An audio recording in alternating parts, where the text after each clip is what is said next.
Hi, this is Brooke Salas, and I will be presenting the rhinovirus and the influenza virus.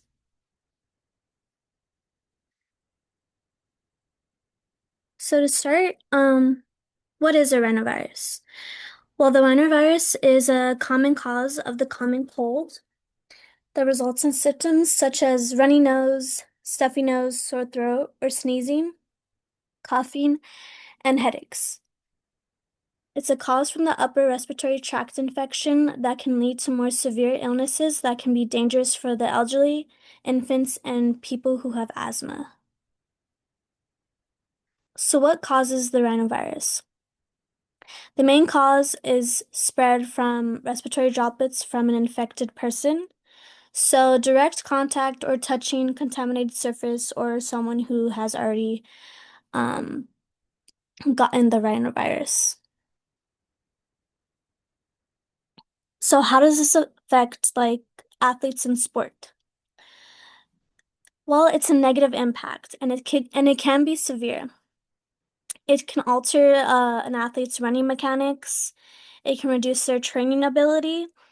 It can decrease their exercise capacity, strength, and training volume, and can ultimately impair their endurance. This virus is very negative to a person who's in sport, um, as it can cause them to be just not well prepared or like healthy enough to contribute to their sport. So how do we prevent this? Athletes should first monitor their symptoms if they have any symptoms of the rhinovirus. It's important to have rest and recovery so they can get back to the game. And so this means no strenuous activity, meaning no exercising, no training until they are perfectly healthy to go back to their sport. And then the second virus I will be presenting is the influenza. This is a contagious respiratory illness caused by influenza viruses that can range from mild to severe.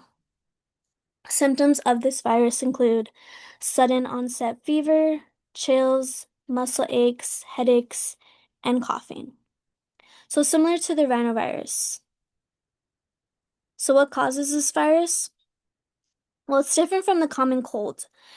But it does spread through respiratory droplets from coughing, sneezing, or close contact with others who have the virus. So you can get it just like you can get rhinovirus. And it is a high risk for people who already have chronic illnesses. It's a high risk for children and elderly people as well. And it usually resolves on its own, but it can lead to complications and death if not properly treated. So how does this affect sport? Well, it reduces endurance, strength, speed, coordination, and concentration due to the symptoms of fever, dehydration, and muscle breakdown, which these are all essential to someone in sport. And if severe, an athlete can risk a cardiac issues. And after recovery, there can be long-term effects on training load, performance metrics, and sport play.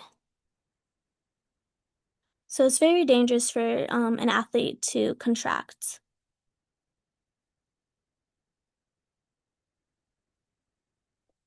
So how do we treat and prevent this virus? Um, well, first, rest and recovery, monitor the symptoms. Um, it's important not to do any exercise or training as an athlete to get healthy. And it's important to consult a doctor for treatment as this is a very high, very negative virus that can lead to other major illnesses. To prevent consistent hand washing, stay away from people who might have contracted the influenza virus. Um, to prepare for the future, get an annual flu shot, and just gradually work up to a high training load when you return to your sport to prevent any more illness. And then these are my references. And thank you.